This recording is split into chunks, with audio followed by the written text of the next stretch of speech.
বিদেশি Anglo India Australian Germany American তারা এসে হরিনাম করছে হরে কৃষ্ণ উচ্চারণ হয় না হরে কৃষ্ণ বলে অথবা তারা এসে মাটিকে আগে প্রণাম করে তারপরে দলের দলে ভোরবেলায় মঙ্গলাতে দেখবে ইউটিউবে দেখবে হাজার হাজার ভক্তরা হরিনাম করছে একটু বলুন বলুন না হরে কৃষ্ণ হরে কৃষ্ণ বলুন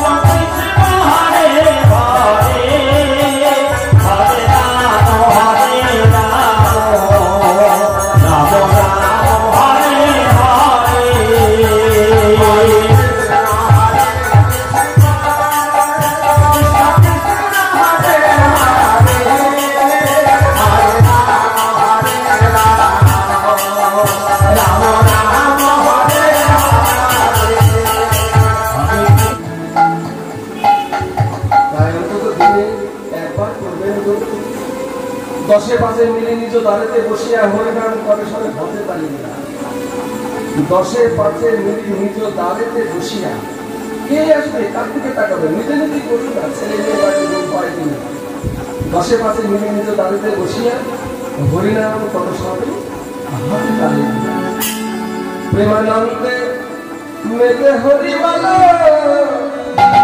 হরিনামে বলিলা প্রেমানন্দে মেতে হরিবালা প্রেমানন্দে মেতে হরিবালা হরিনামে বলিলা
মনে বন্যা দেখি নাই মানুষ শুকনাতে তলায়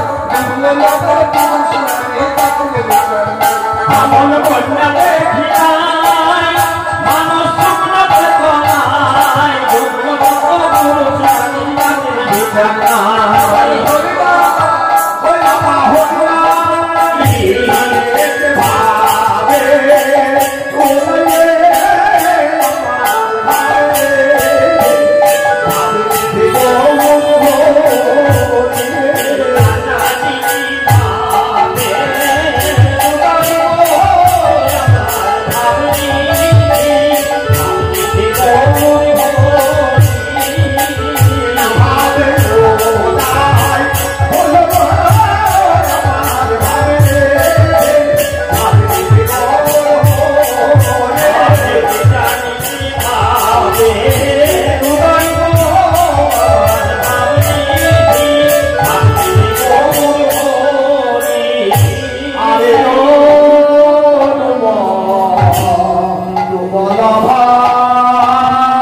জড়িতায় জড়িতায় সমবেত ভক্তমণ্ডলী, উপস্থিত মায়েরা, শ্রদ্ধেয় ব্যক্তিবর্গ, সকলের সুস্বাগত জানাই শতকোটি ধন্যবাদ। অনন্ত কোটি বিশ্ব ব্রহ্মাণ্ডের যত মুনি ঋষি, সাধক সাধিকা, গন্ধর্ব কিন্নর, পরিচালক, তপস্যা করে যাদের পাওয়া যায় না, সকলের সুস্বাগত জানাই শতকোটি ধন্যবাদ। এই গ্রামের শ্রদ্ধেয় ব্যক্তিবর্গ, আহত অনাহত অব্যাহত বহিরাগত সকলের চরণে জানাই আমার শ্রদ্ধা। বিদায় হইব, বিদায় হইব।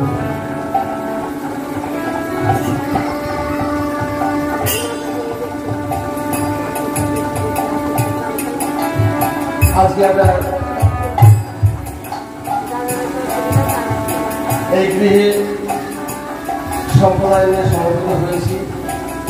গৌর গোবিন্দের লীলারস আস্বাদন করব বলে।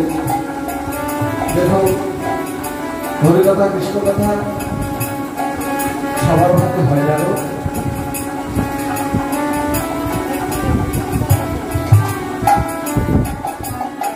আপনারা যারা এসেছেন, শুনবো বলে বসেছেন, বক্তার আসনে দাঁড়িয়েছি। আমি বলার চেষ্টা করব, এই আসনটাকে বলা হয় বৃদ্ধাসন। যে আসনে দাঁড়িয়েছি, এই আসনে মহামণি নারদ 4 বেদ 6 লাখ 36 দাঁড়িয়ে বর্ণনা করেছেন। এই আসনে কৃষ্ণ দ্বৈপায়ন বেদব্যাস 4 বেদ 14 শাস্ত্র 18 পুরাণ রচনা করেছেন। এই আসনে সুখদেব গোস্বামী ভাগবত বলেছেন। এই আসনে বৈশম্পায়ন মহাভারত বলেছেন। শ্রীমতী রাধারানী হরিকথা কৃষ্ণকথা সখী সমাজে বলেছেন। গৌরহরি ভক্ত সমাজে বলেছেন। যার জন্য এই আসনটা হচ্ছে আসন। সেই আসনে দাঁড়িয়ে আমি হরিকথা কৃষ্ণকথা যতটা পারি বলার চেষ্টা করি। গৌরহরি নদী এক পরিত্যাগ করে চলে যাচ্ছে, যার কারণে সমস্ত নদীয়াবাসী কাঁদছে। যেমন এই গৃহের যে গৃহকর্তা চলে গেছে, তার আত্মীয় স্বজন এমনকি দেশবাসী সকলে চোখে জল ফেলছে। আমাদের এমন গৌরবের মানুষরা চলে যায়, আরো 10 বছর থাকলে হয়তো সমাজে কত উপকার করত। ঠিক সেই রকম গৌরবে চলে যাওয়ার কারণে যারা গৌরাঙ্গের ভক্ত তারা তো কাঁদছে, সেই সঙ্গে যারা ভক্ত নয়, বিপক্ষীয়, তারাও চোখের জল ফেলছে। এমনকি নবদ্বীপের পথে পথে কুকুরগুলো কাঁদছে, কাঁদা করে গরু বাছর ছাগল ভেড়া সকলেই কাঁদছে গৌরবের কারণে। বিপক্ষ দলের যারা, তারাও কাঁদছে কেন? পাহাড়ি ছেলেটা দেখতে কত সুন্দর হতো। যখন হরিসভায় নৃত্য করতো, দেখে মনে হতো একটা সোনা প্রতিমা নৃত্য করছে, ভারী মিষ্টি কণ্ঠস্বর। দেখুন, হরিকথা কৃষ্ণকথা যদি গুছিয়ে সাজিয়ে বলা যায়, তাহলে মিষ্টি লাগে। তবে শ্রোতা আছে, শ্রোতাগুলি মন দিয়ে শুনে সত্যি মিষ্টি লাগে। গৌরহরি চলে যাওয়ার কারণে নবদ্বীপের যত ভক্ত কান্নাকাটি করছে, সবার নাম বলা যাবে না। সবার নাম বলে গোটা রাত্রি শেষ। পদকর্তার বিশেষ বিশেষ কয়েকজনের নাম বলেছে, সেই নামটা আমরা বলি। দেখুন, এই লীলা 550 বছর পূর্বে হয়ে গেছে। 550 বছর পরে এই হরিদাসনে আস্বাদন করছি। পদকর্তার পদের করে পদাবলীকে আশ্রয় করে লীলারস আমরা আস্বাদন করে চলেছি।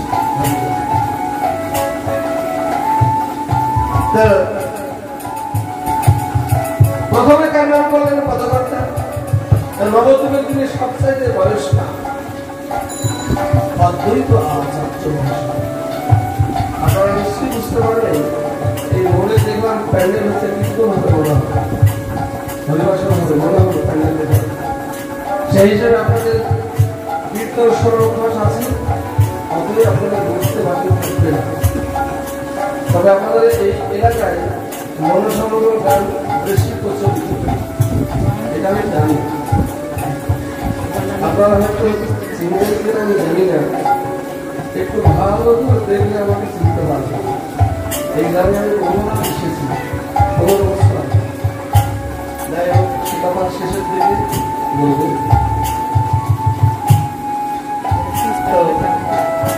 বয়স্ককে মহাপ্রভু চাইতেছে 52 বছরের বড় অদ্বৈত আশা প্রকারান্তর দেবাতে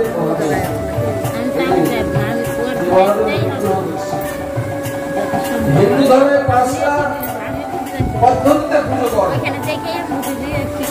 শাক্ত শৈব জ্ঞানগত সৌর এবং কৃষ্ণ শৈব মানে যারা শিবের উপাসক শাক্ত মানে যারা কালীর উপাসক সৌর মানে যারা সূর্যের উপাসক জ্ঞানগত মানে যারা গণেশের উপাসক বৈষ্ণব যারা কৃষ্ণ উপাসক এই 5টা পদ্ধতিতে ভজন সাধন হয়ে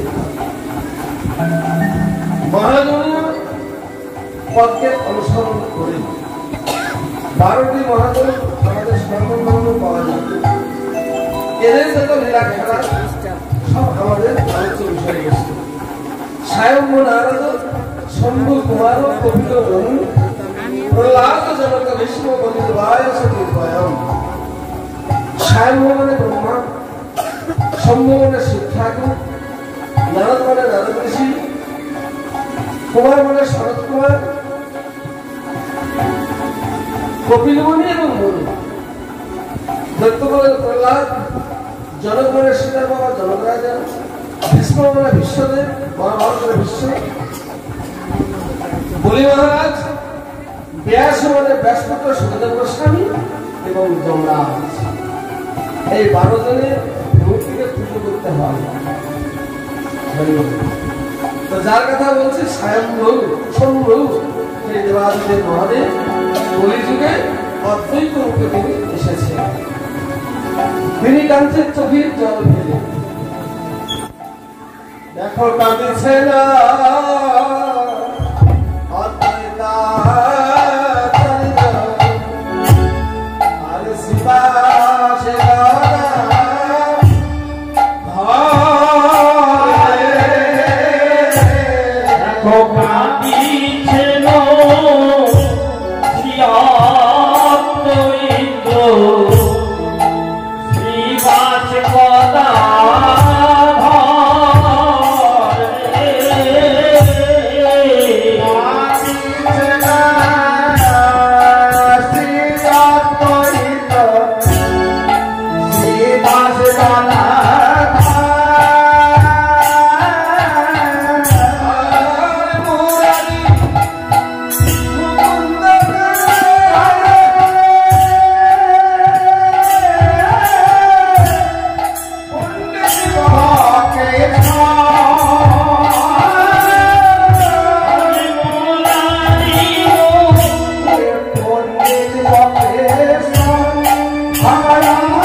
বুড়ো মানুষ তিনি কাঁদছেন কেন কাঁদছেন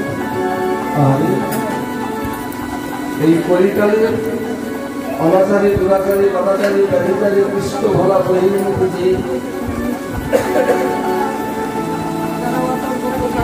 এদেরকে উদ্ধার করিবার প্রত্যাশায় শান্তি করে শিবধনী গঙ্গার জলে নেমে আপান্ত্র জলে নেমে তুলসী ভক্তরে দাদভাই মাধবাই কেশবাই নম বলে 12 বছর আমি নিবেদন করলাম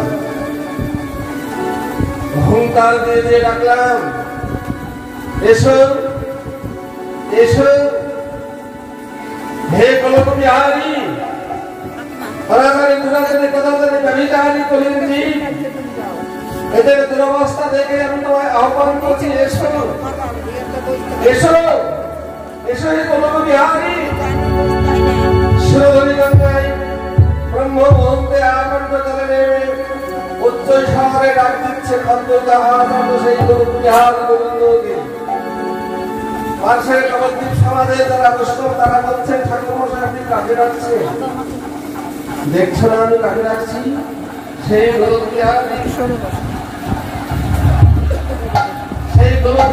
গোবিন্দ যার নুপুরের ধ্বনি আমি শুনতে পাচ্ছি, যার গানের ধ্বনি আমি শুনতে পাচ্ছি, তার প্রতি ছবি প্রতি মুহূর্তে আমি দেখতে পাই সেই গোলক বিহারী গোবিন্দ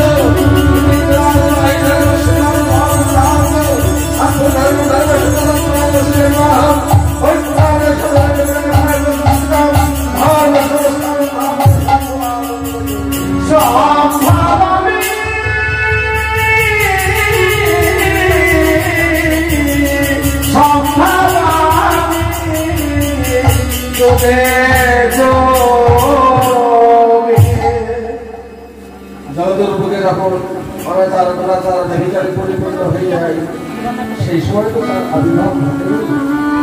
তাই আমি 12 বছর ধরে তুলসী পত্রে দাদুভাই দাদুভাইকে সবাই নবমে নিবেদন করলাম। আমার আহ্বানে সে এলো, আমার সম্মুখে হইলাম সংকীর্তন নিত্যান করল, অথচ সে আমি মরে গেলাম, অথচ সে আমার পরিত্যাগ করে চলে গেল।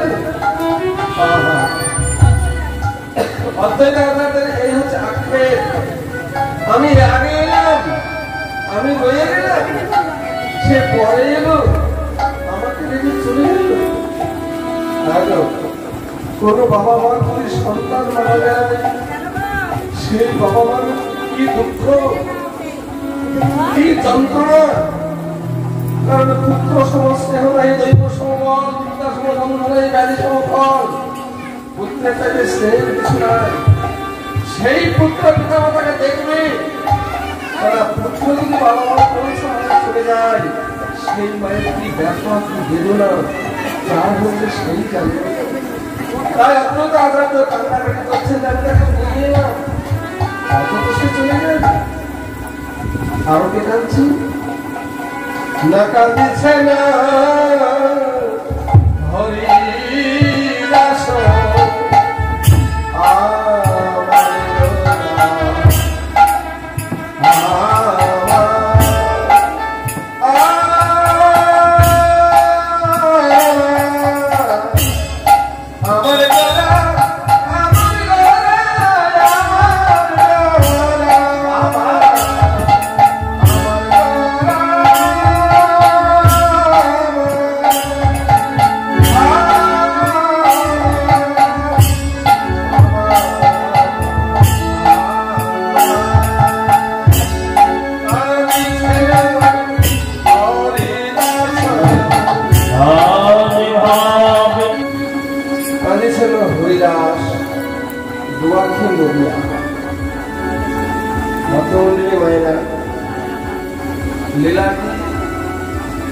ভগবানের লীলাকে দুই ভাগে ভাগ করা হয়।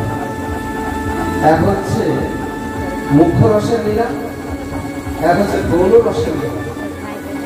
মুখ্য রসের লীলাকে দুই ভাগে ভাগ করা যায়, গৌণ রসের লীলাকে দুই ভাগে ভাগ করা যায়। বিরহ প্রধান লীলা আর মিলন প্রধান লীলা, মুখ্য রসের লীলাকে দুই ভাগে ভাগ করা যায়। বিরহ প্রধান লীলাকে 4 ভাগে ভাগ করা যায়। প্রবাদ, মান, প্রবাস, প্রেম, বৈচিত্র্য। মিলন প্রধান লীলাকে 4 ভাগে ভাগ করা যায়: সংকীর্ণ, সংক্ষিপ্ত, সম্পূর্ণ, সমৃদ্ধ।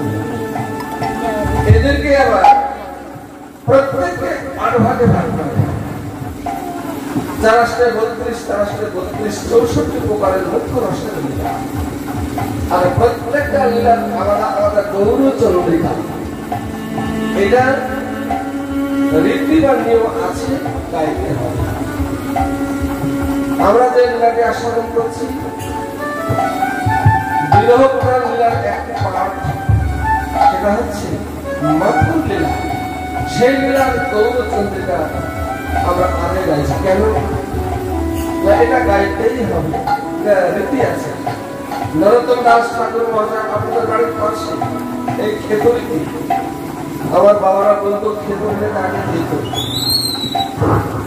সেই ক্ষেত্রে কৃষ্ণানন্দর ঘরে নারায়ণের গর্ভে তার আবির্ভাব। সেই নরোত্তম দাসকে মহাপ্রভু আমাদের আপনাদের পর্দায় এসেছিল, তাকে আহ্বান করেছিল। তার আহ্বানে নরোত্তম আবির্ভূত হয়ে বৃন্দাবনে গিয়ে হরিদাস সাধকের কাছে উচ্চাঙ্গ সঙ্গীত শিক্ষা, শ্রীনিবাস সাধকের কাছে ভাগবত শিক্ষা, পরবর্তীকালে তাদের নির্দেশে আবার বাংলায় ফিরে এসে কথা বলে তিনি বলেছেন ভগবানের প্রত্যেকটা লীলার গৌরব তা নাহলে বিলাসনে শুরু করা যাবে। আমার শিগরাঙ্গে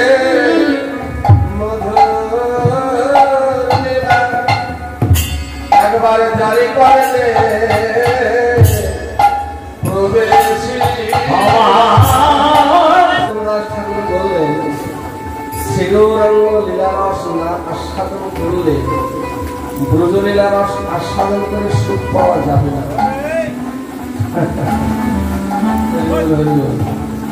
শিগৌরাঙ্গের মধুর লীলা একবার যার কারণে প্রবেশিলা হৃদয়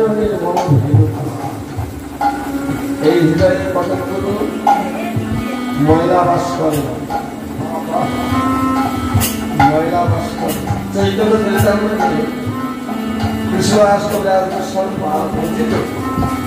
গৌরহরিকে জানতে গেলে তুমি গ্রন্থ পাঠ করতে হয়। চৈতন্য ভাগবত বৃন্দাবন আছে, চৈতন্য চরিতামৃত কৃষ্ণাস করে আছে। সেই গ্রন্থে দ্বিতীয় শ্লোক অনর্পিত চরিত্রের করুণায় অবতীর্ণ সমর্পয়ত উন্নত জালরসং সভাবত্যম হরি পুরাণ সদা সুন্দর দৌহিতানন্দ সংযুক্ত সদা হৃদয় স্পন্দনস্ফুরতাম শ্রী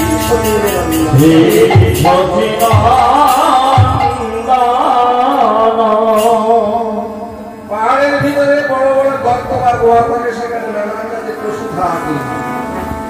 আর সেখানে কালক্রমে সিংহ বাঘকে যদি গর্জন করে বাকি পশুরা পালিয়ে যায়, প্রাণ ভয়। ঠিক তেমনি দেহের মধ্যে হৃদয় একটা গুহা, এই গুহার মধ্যে বলছে কতগুলো পশু আছে। আমি অজ্ঞানতা, অস্ত্রঘাতকতা, কাম, ক্রোধ, লোভ, মদ, মোহ, মাৎসর্য, এগুলো পশুগুলো বাস করে। সেগুলোকে পরিষ্কার না করলে হৃদয়টা পরিষ্কার হবে না। তাহলে এই পশুগুলো কিভাবে যাবে? গুহার মাঝে বাঘ সিংহ হুঙ্কার দিলে যেমন বাকি পশুগুলো পালিয়ে যায়, নবদ্বীপ চন্দ্র গৌর হরি তার হুঙ্কার হচ্ছে হরিনাম সংকীর্তনের হুঙ্কার। সেই ব্যক্তি যদি গুরু পরম্পরায় গৌরাঙ্গের নিয়ে আসা গোলক থেকে গোকুল থেকে মহামন্ত্র কৃষ্ণ নামের হুঙ্কার যদি একবার কর্ণমূলে গুরু পরম্পরায় পাওয়া যায়, তাহলে হৃদয়ের পশুগুলো দূর দূর করে পালিয়ে যায়, তখন হৃদয়টা পরিষ্কার হয়ে যায়। এই কথাটাই নরোত্তম দাস বলছে। হৃদয়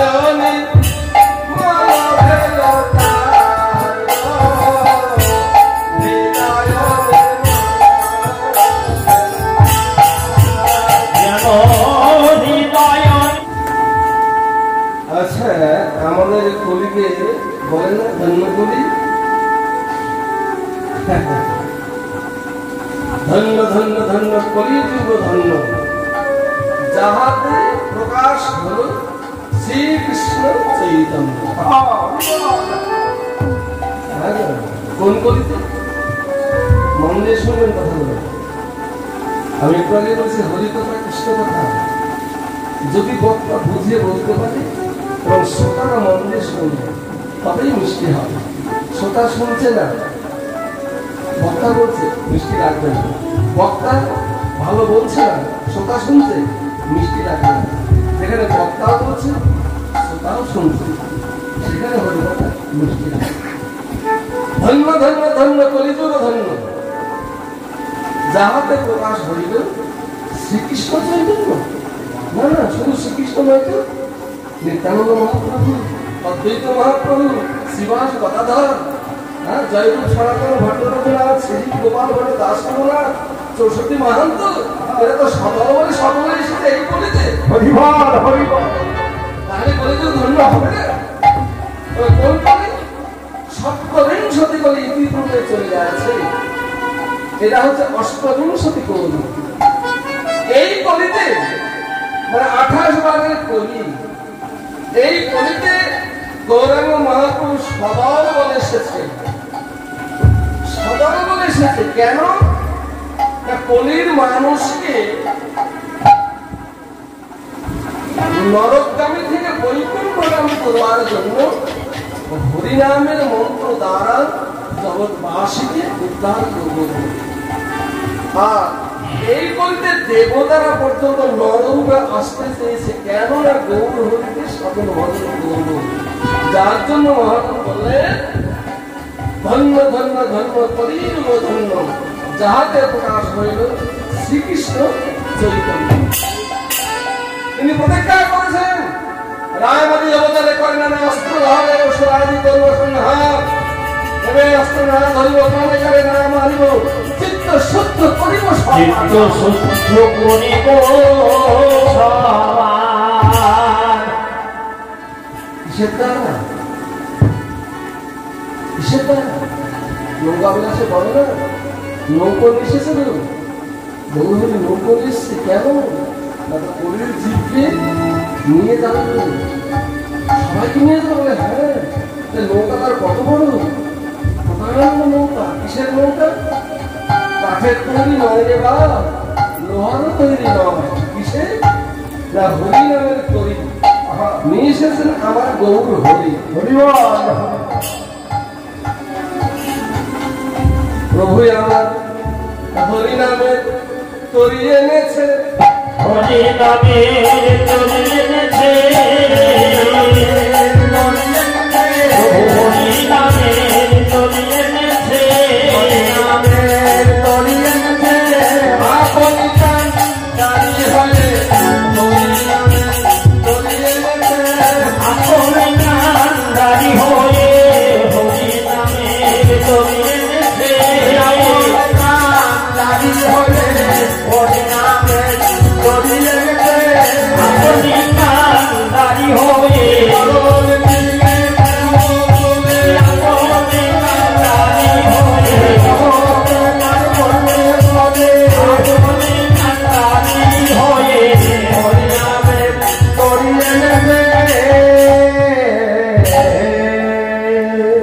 জগৎকে চিৎকার করে বলেন আর ধ্যান যোগ্য নয়, পূজার চলা নয়। এবার হে কলি মানুষ, কত দয়ার ঠাকুর আচার্যদেব কেন কাঁদবে না?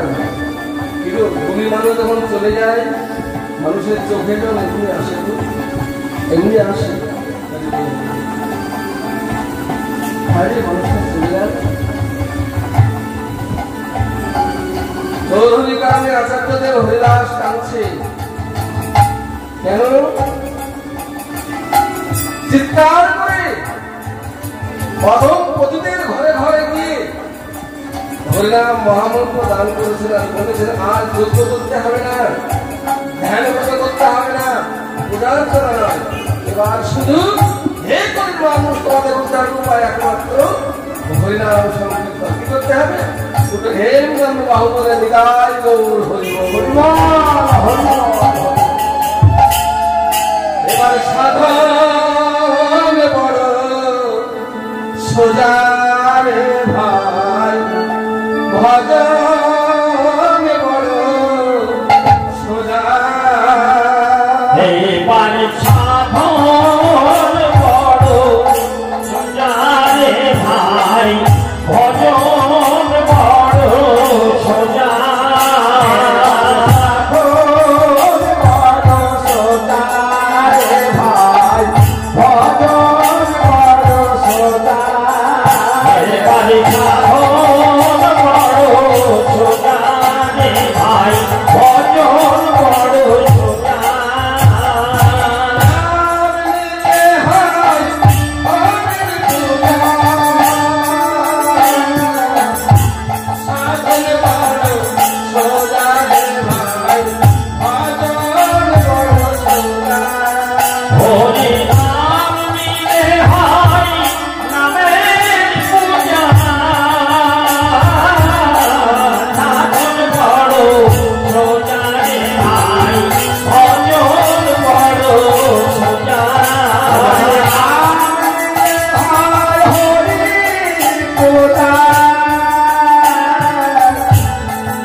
মন্ত্রে নাই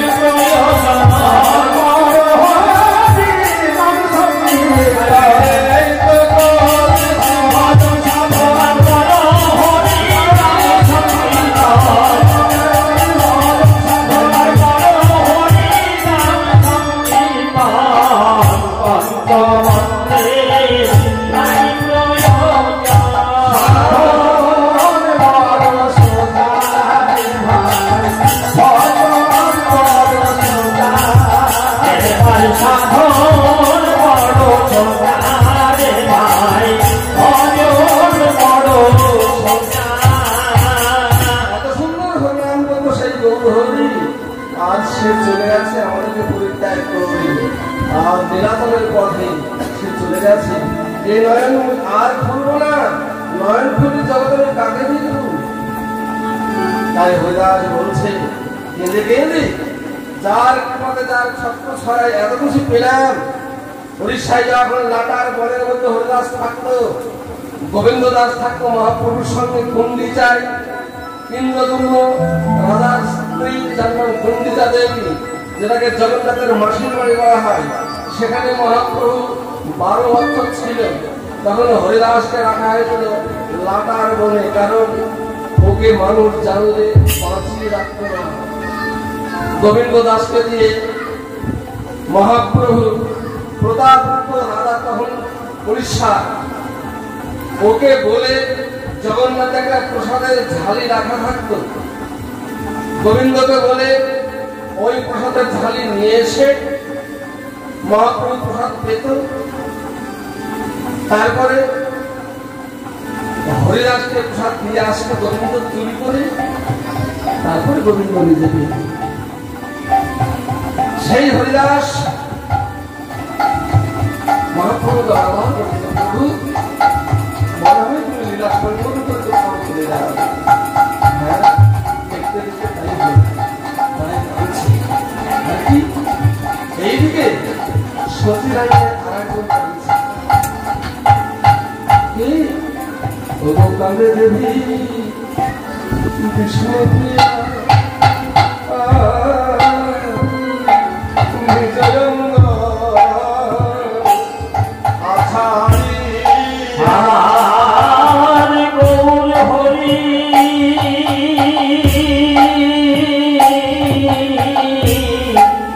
অদর্শনে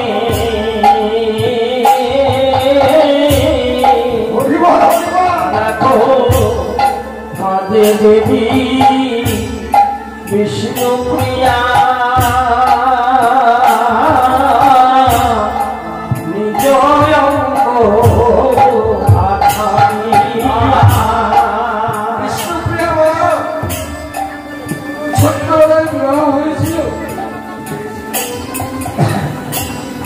বিষ্ণুপ্রিয়া জানতে পেরেছিল স্বয়ংপক্ষে আঁচলের সঙ্গে আঁচলের বন্ধন দিয়ে শুয়েছিল বিছানায়। কাল নিদ্রাকে মহাপ্রভু আহ্বান করে বিষ্ণুপ্রিয়ার নয়ন দিয়ে অন্তরের বন্ধন মুক্ত করে গৌরপুরে চলে গেছে মায়ের চরণে প্রণাম জানিয়ে। সেই বিষ্ণুপ্রিয়া সনাতন ধর্মের এমন সতী সাক্ষী রমণী যা আর দ্বিতীয় দেখা যায় না। প্রত্যেক দিন উষ্ণ ধান একটা একটা করে খোসা ছাড়াতো আর কৃষ্ণ নাম শোনাতো। গোটা দিন কৃষ্ণ নাম শুনে শুনে যে গোটা চাল হতো, সেই চালটা গঙ্গা মনে ধৌত করে মহাপ্রভু চলে যাওয়ার পর তার নামে নিদান করে সেই 4টে অন্ন একবার সেবা করে বাকি জীবন কাটিয়েছে। সেই বিষ্ণুপ্রিয়া আর চোখের জলে মুখ ভাসিয়ে জানি না আছাড় খেয়ে পড়ছে। পদকর্তা বলছে দেখো দেখো কাঁদে দেবী বিষ্ণুপ্রিয়া।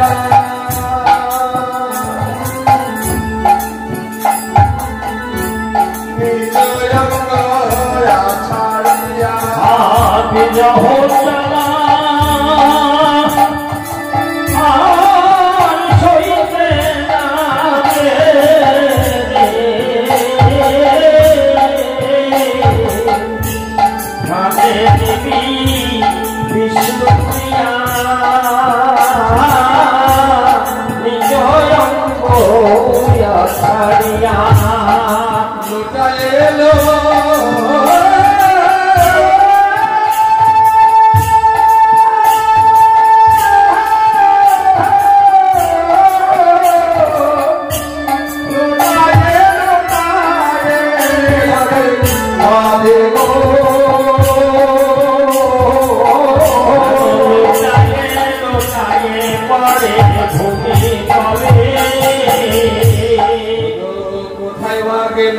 বলে কোথায় বাগেলি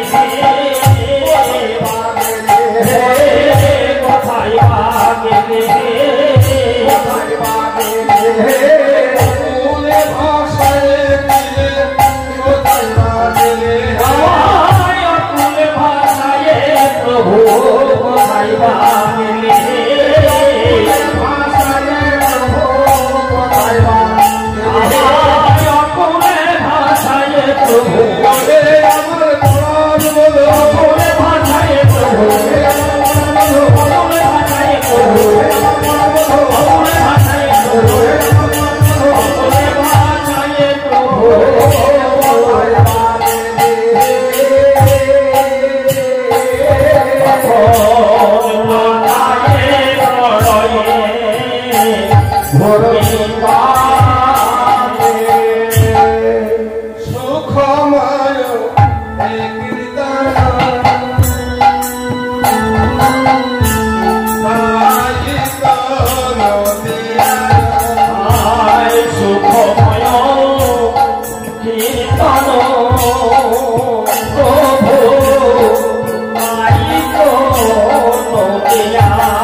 আমরা বাঙালি নিজেকে ধিক্কার দিতে হয়। বাড়ির পাশে নবদ্বীপে পরম সৌভাগ্যে বাঙালির ঘরে মহাপ্রভু এসেছিল। মাত্র 100 টাকা খরচ করলে সেখানে পৌঁছানো যায়। সেখানে গেলে দেখবেন হরিনামের বন্যা বইছে। আমরা হরিনাম করতে ভুলে যাই। যদিও যজ্ঞের যে হরিনাম হচ্ছে সেই হরিনামের হৃদয় বিগলিত হচ্ছে না। এতে পাপ পরিপূর্ণ সন্তান হবে না। অপরাধ নেবেন না। মহারাজ গোস্বামী চৈতন্য চরিতামৃত গলির বেদ সেখানে বললেন, একবার নাম নামে যত পাপ হবে, জীবের সাধ্য নয় তত পাপ করে। সেই কৃষ্ণ নাম তুমি লহ বহুবার, তাহে যদি নাই ধরে প্রেম সুধা, তাহাতে জানবে আছে অপরাধ প্রচুর। যাহা হইতে কৃষ্ণ প্রেমে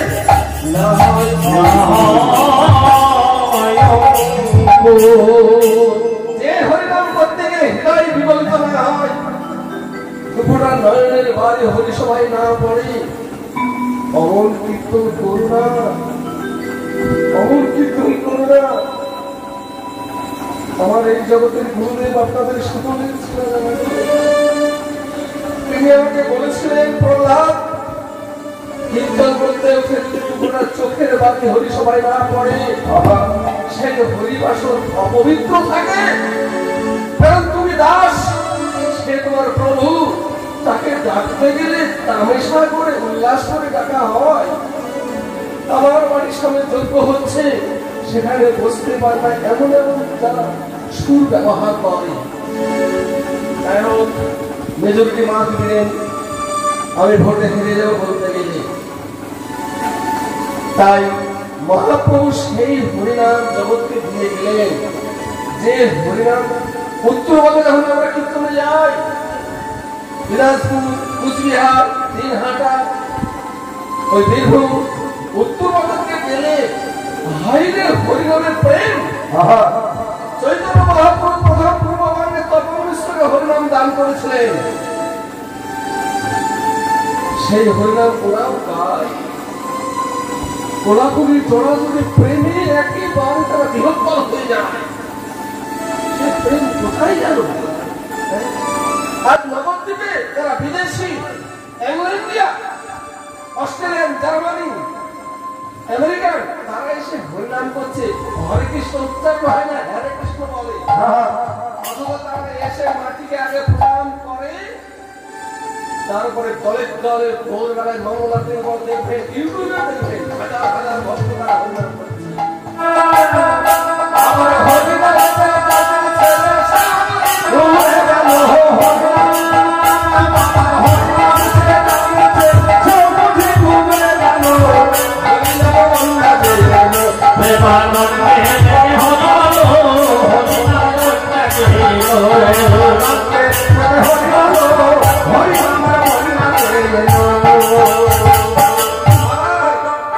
যারা ডুবেছে তাদেরকে একবার দেখুন, একবারে হরি বলে বলে তোমরা নাম সেই দলে সন্ন্যাস বলে হরি বলে বলে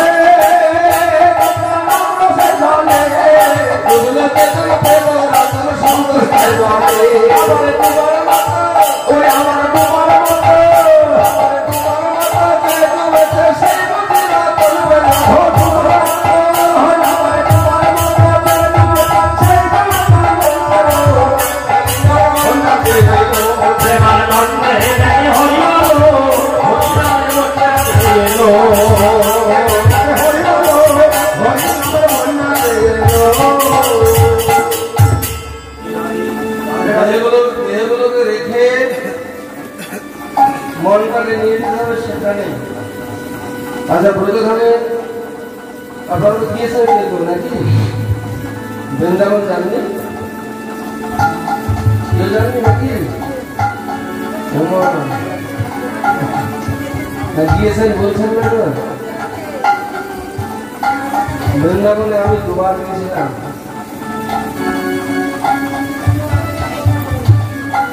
কেদারনাথ, বদ্রীনাথ ধাম গিয়েছিলাম, জগন্নাথে গিয়েছি। এখন শুধু দক্ষিণ ভারতটা আছে, থাকলে থাকলে হয়তো হবে, না হলে না হবে। বোধেশ্বরী শ্রীমতী রাধারানী যা লীলা মাধুর্য ক্ষেত্র, যেখানে গেলে বিশুদ্ধ প্রেমের সন্ধান পাওয়া যায়। বিশুদ্ধ প্রেমের একমাত্র জায়গা আছে ব্রজধাম। যারা গেছেন তাদের চরণে প্রণাম। আমি যে দুবার গিয়েছি, বেঁচে থাকলে হয়তো আরেকবার যাবো এরকম মনের ইচ্ছা আছে। যদি তোমায় নিয়ে যাবে, নিয়ে যেতে হবে। তো আপনারা যারা গেছে তারা গেছে, যারা যাননি যাওয়ার চেষ্টা করবেন, মনোভ করুন। একবারই হয়তো, পরে যারা হবে কিনা সেটা আমি বলতে পারবো না। কর্মের মধ্য দিয়ে তো পাওয়া যায়। যদি সেরকম কর্ম করতে পারি, হয়তো মানুষকে আসতেও পারি। আর না হলে ঠাকুরকে কোথায় নিয়ে যাবে, এক কথা সেরে যাবে। তাই সেই বোধেশ্বরী রাধারানী লীলারস আস্বাদন করব। নিত্য বৃন্দাবনে বিরোধাকে সঙ্গে করে গোবিন্দ যখন বিহার পাহাড়ে গুঞ্জ, শ্রীরাম ছিল সিংহদ্বারের দ্বারী। কিছুক্ষণ পর রাধারণ প্রবেশ করতে যায়, শ্রীরাম তখন প্রবেশ করতে দিয়েছিল না। তাই রাধারণের শ্রীরামকে ধাক্কাও মেরে ফেলে দিয়েছিল। যার কারণে শ্রীরামে এবং রাধারণের মধ্যে অভিশাপ। পাপ করলে ক্ষমা হয়, অভিশাপের মাপ নেই। পিতামাতার কাছে অপরাধ করে পিতামাতার চোখের জল পড়ে, আগুনের মতো সন্তানকে লেগে যাবে। শ্রীরাম বলছে, রাধে, হুকুমের গোলাম সিংহদ্বারের আপিয়াতে দাঁড়িয়ে আছে, তুমি কেন আমাকে দোষ করে দেওয়ার চেষ্টা করছো? আমাকে তো গোবিন্দ নিষেধ করেছে কেউ যেন প্রবেশ না করে। রাধাকে সহজে ধাক্কা মারলেন। শুধু তাই নয়, বললেন, শ্রীরাম, তুমি যে আসরিক আচরণ করলে তার জন্য তোমাকে অভিশাপ দিচ্ছি। তোমার যেন দত্তক করে জন্মগ্রহণ করে। সঙ্গে সঙ্গে শ্রীরাম অভিশাপ দিল, রাধে, তুমি আমার বোন, নিজের পায়ে কাটা ফুটলে যেমন ব্যথা লাগে, ওই কাটাটা পরের পায়ে ফুটলে ব্যথা লাগে। রাধে, তুই যেমন গোবিন্দকে দেখবার জন্য বলা হয়েছিস, আমিও যে গোবিন্দের ভক্ত। ওরে বোন, অভিশাপ দিয়ে তুই আমাকে অসুর বলে পাঠালি। যারা যা পাই তাই খাই, কৃষ্ণ কথা বলে না, কৃষ্ণের বিরোধিতা করে, আসরিক আচরণ তাদের, তুই আমাকে সেখানে পাঠিয়ে দিলি। ওরে বোন, সন্তান হারা মা কাঁদে, স্ত্রী হারা স্বামী কাঁদে, স্বামী হারা স্ত্রী কাঁদে, অর্থ হারিয়ে মানুষ কাঁদে। কিন্তু কৃষ্ণ ভক্ত যারা, গোবিন্দ তাদের হারা হয়ে যায়, তাদের যে কি বিরহ যন্ত্রণা আমি তাকে বুঝিয়ে বলতে পারবো না বোন। তবে তোর দোষ নেই, তোকে শিক্ষা দেওয়া দরকার আছে। শোন বোন, লঘুভাবে কোনো জন্ম দিলি, আমি তোকে অভিশাপ দিচ্ছি বোন, তোর শিক্ষার প্রয়োজন আছে।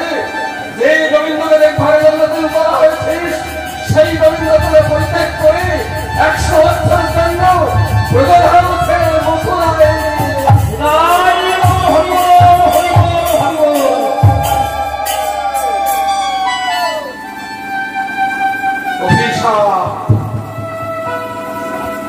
অভিশাপের মাপ নেই। সেই রাধারানী দশম দশায় বোঝে পড়ে পড়ে কাঁদছেন। গোবিন্দ যখন চলে যায়, যাবার পূর্বে রাধারানীর কাছে এসেছিল, এসে বলেছিল, রাধে আমাকে বিদায় দাও রাধে, তুমি যদি বিদায় না দাও আমি যে ভুবন ধারণ করতে পারবো না, আমি যে কংসকে ধ্বংস করতে পারবো না, তুমি আমাকে বিদায় দাও, তুমি আমাকে অনুমতি দাও। গোবিন্দ বলেছিল,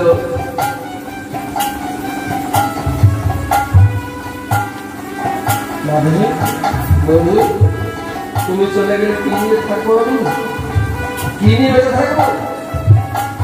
এক কাজ করে আমি তোমাকে বেশভূষায় সুসজ্জিত করে দিচ্ছি। দেখুন কি সুন্দর তত্ত্ব কথা। রাধারানীর দেহ যন্ত্রণাটা কোন জায়গায়? গোবিন্দ নিজে রাধারানীকে বেশভূষাতে সাজিয়ে দিলেন। বেশ বলতে পোশাক, ভূষা বলতে অলঙ্কার। চোখের কাজল, সিঁথির সিঁদুর, গলায় তিলক, গলায় রজবতী হার, কর্ণে কুণ্ডল, হাতে বাণী, কোমরে কোমরে মিশা, চরণে নতুন সাজিয়ে দিলেন।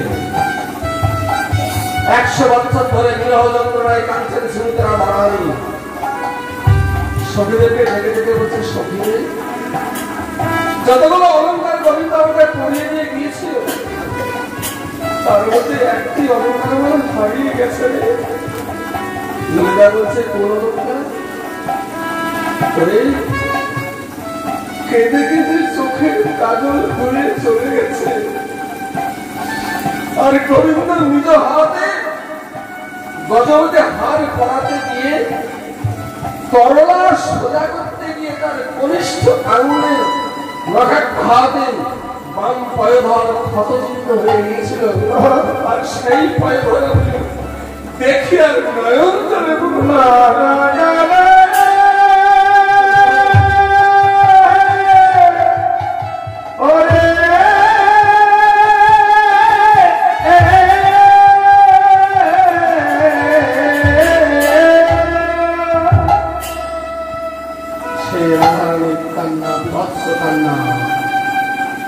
যে কান্না কয়েকটি দিক আস্বাদন করল।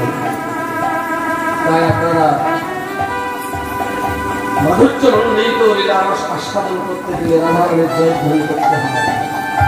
চলুন যান, বৃন্দাবন ধামের যে মাহিত্য, রাধা নামের যে মাহিত্য একটু দেখুন। তাই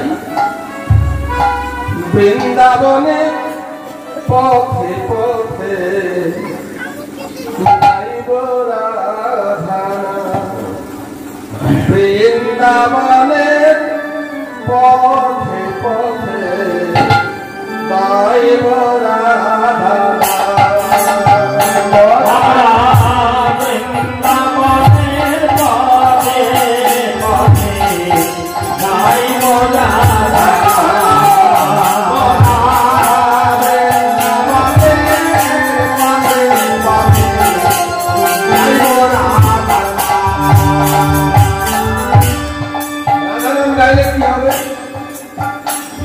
মহাজন বলছে বৃন্দাবনের পথে পথে গাইব রাধা। গত বছর বৃন্দাবন গিয়েছিলাম বুঝলে, আমার গ্রামে আরেকজন কীর্তনী আছে, সে আর গান করতে পারে না। আমরা দুজনে গিয়েছিলাম, কি বলবো, বৃন্দাবনের পথে পথে আমরা সামনে সামনে দুজনে হরিনাম করছি, রাধারানীর গুণগান করছি, আর পিছনে অগণিত ভক্ত তারা হাত তুলে হরিনাম করছে, রাধা নাম করছে। তখন বুঝতে পেরেছিলাম সত্যি ব্রজধামের যে কি মাহাত্ম, যেটা নিজে অনুভব করে এসেছিল তা আপনারা জানেন। রাধা নামের কি মাহিতা, গাইব রাধা আমরা বৃন্দাবনের পথে পথে গাইব রাধা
জীবনটা তো কাটিয়ে দিলাম নানান কাজে।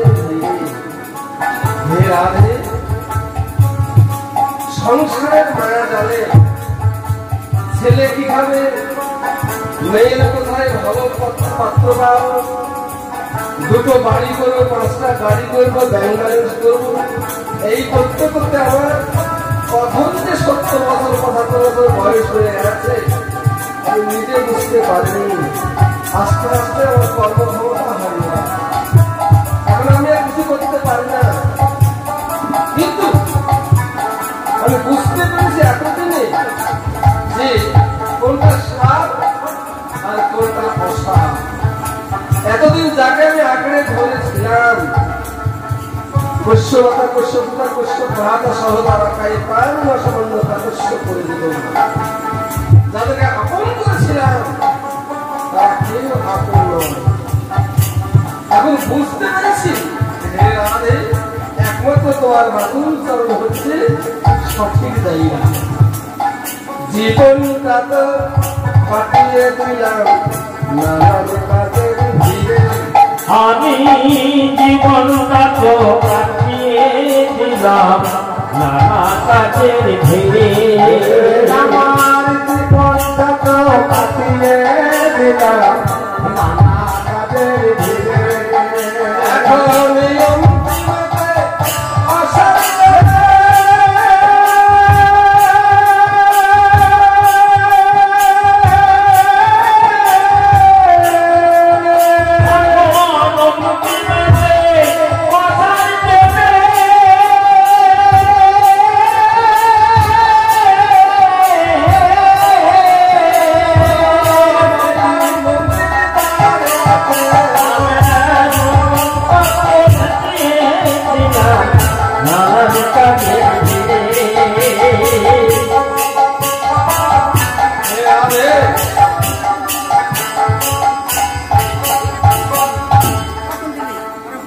অসার আর সার।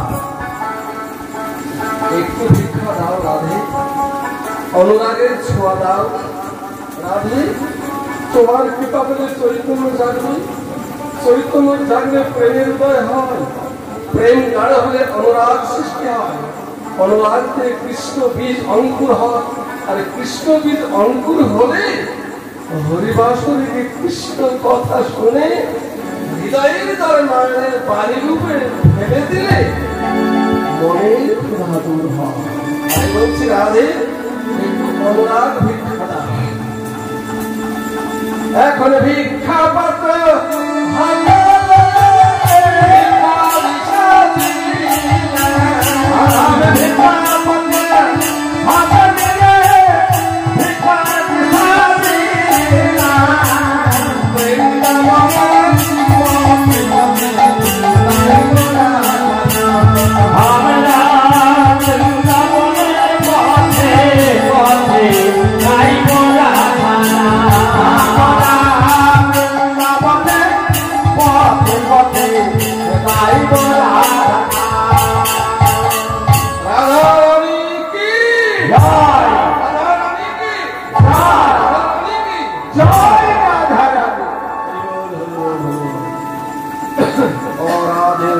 রাধা, রাধাটা কে আগে বুঝতে হবে।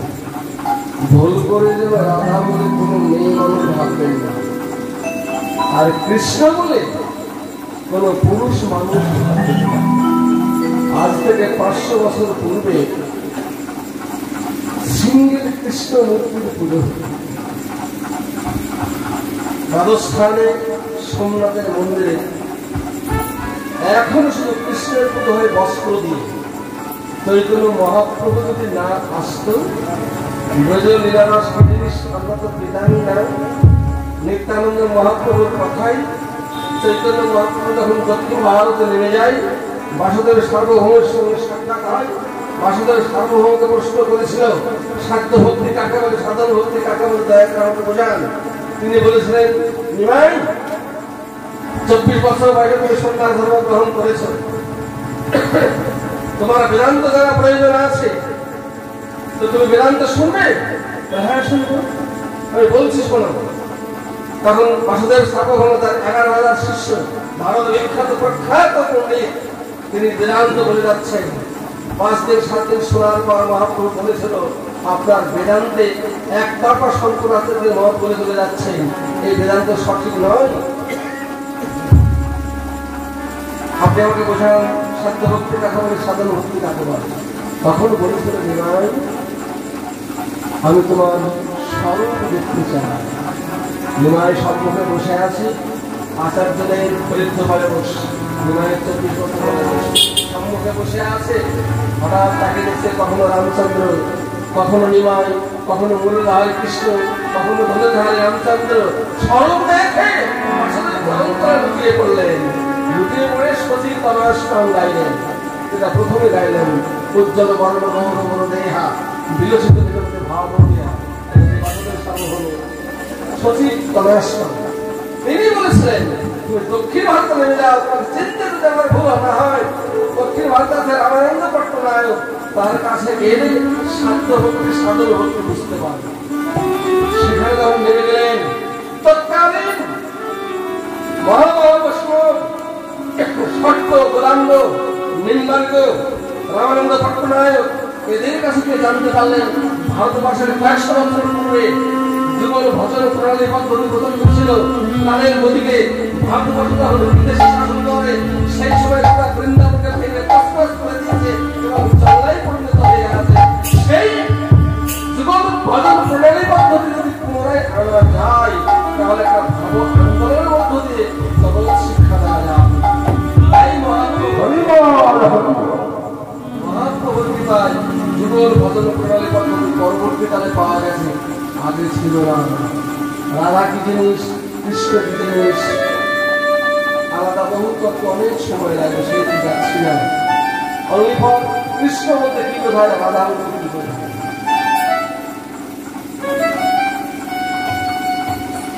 সেই কৃষ্ণ রাধা লেগে একটু বলি। কৃষ্ণ কৃষ্ণ কৃষ্ণ নাম লিখতে গেলে প্রথমে গ লিখতে হবে। জন্মভূমি বললেন প্রথম টানেতে ব্রহ্মা আছে, বিদ্যমান দ্বিতীয় টানেতে কৃষ্ণ হয় প্রতিষ্ঠান, তৃতীয় টানেতে মহাদেবের মাথাটি হলো গ। কুলকুণ্ডলের উপরে আছেন আমার রাধা ঠাকুরানী, এ হলো ক। আত্মা সূত্র মহামায়া রেখারেতে রয়, পদ্মবক্ষ হরিব ব্যাখ্যান, চন্দ্র সূত্র গৌতমপত্র হুতাসন, স্বর্গ ভক্ত পাতাল ভিড়িয়া ভুবন, এইসব যোগমাত্রে জানিতে পারিয়া কৃষ্ণ নাম রাখে জন্মভূমি।